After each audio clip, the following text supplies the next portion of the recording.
Cerita ini dipetik daripada thread yang viral dekat Twitter. Ayah dia menjadi pekerja dan petugas hospital selama 40 tahun.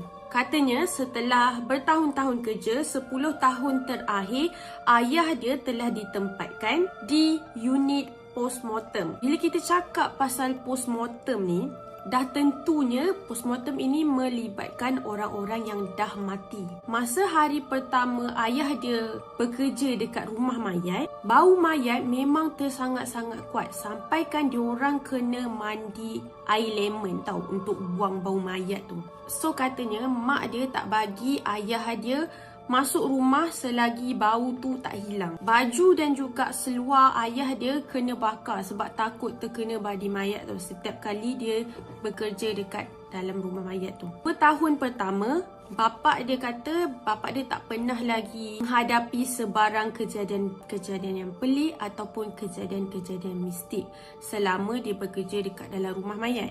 Tapi pengalaman-pengalaman ni mula terjadi bila masuk tahun ketiga, geng. So ada satu kes di mana ayah dia kena bagi court statement pasal seorang perompak yang telah mati kena tembak dengan polis. So disebabkan perbicaraan tu pada pagi, and then tengah malam sebelum tu ayah dia dengan seorang pembantu dia buat postmortem tentang mayat penjenayah tersebut. So korang pernah dengar tak pasal satu term rigor mortis? Term ini bermaksud anggota mayat mengejar selepas beberapa jam tau. Postmortem malam tu tengah potong-potong anggota badan, and then potong sana, and then potong sini. Tiba-tiba tangan mayat tu dia pegang pergelangan tangan pembantu ayah dia. So puaslah ayah dia ni meleraikan tangan mayat tu dan juga tangan pembantu ayah dia ni. Tapi still tak boleh. Tangan mayat tu memang sangat-sangat kuat tau. Dia genggam tangan pembantu ayah dia. So pelbagai cara dia dah buat sampailah bapak dia ni terpaksa potong jari jemari mayat tu untuk meleraikan jari dia dengan pergelangan tangan pembantu dia ni. Tiba-tiba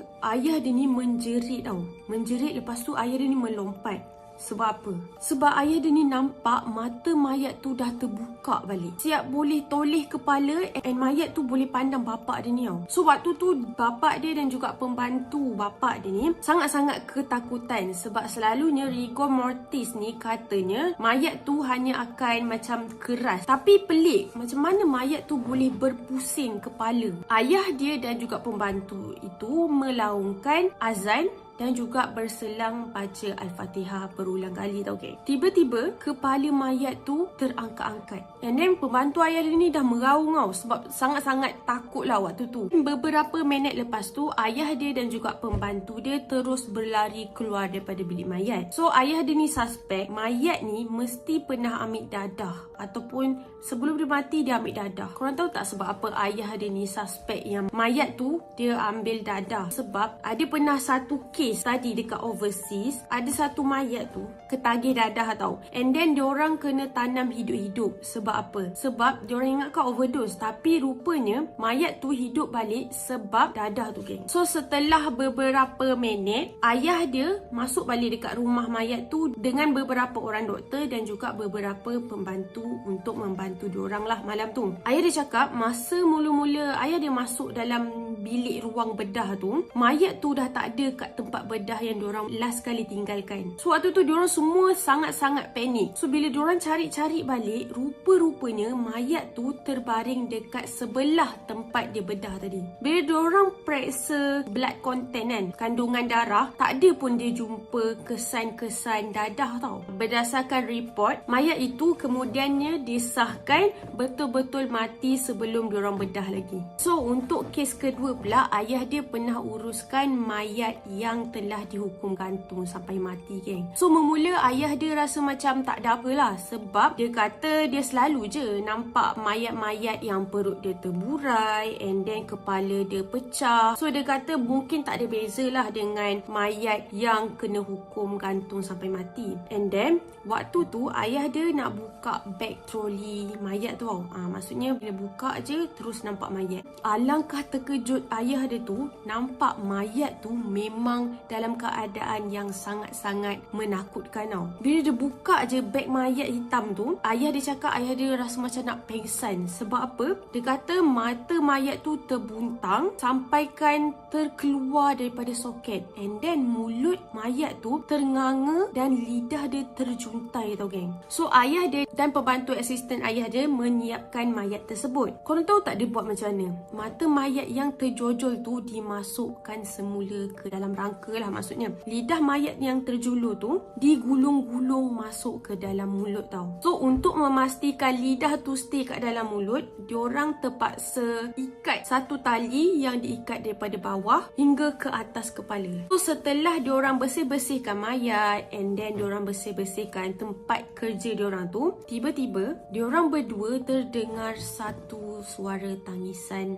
daripada sebalik dinding. So mula diorang buat tak tahu tau. Diorang buat tak endah, buat tak tahu, macam tak ada apa-apa jadi tau. Lama kelamaan suara tu makin kuat tau. Suara tangisan tu semakin kuat. So waktu tu ayah dia cakap ada satu suara daripada tangisan tu, dia cakap macam ni, "Mak, maafkan Aboy, Mak.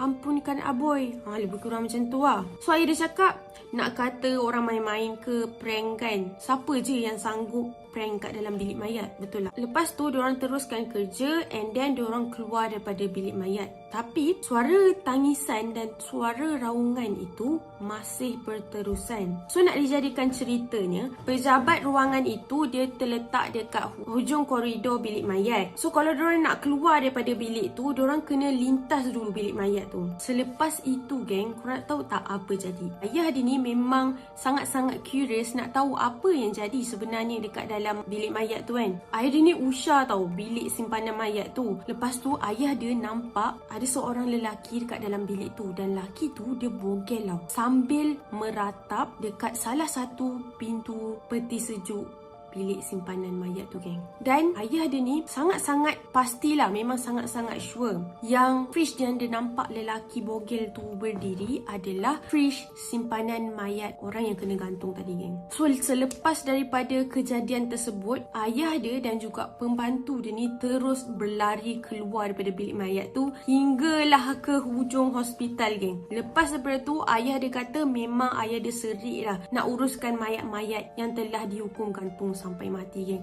Sebab dia kata pengalaman itu adalah pengalaman yang paling seram dan juga paling mistik dia pernah lalui selama dia bekerja dekat bilik ruangan mayat geng. So dia kata kalau boleh dia nak elak kes-kes yang berkaitan dengan mayat yang dihukum gantung sampai mati geng.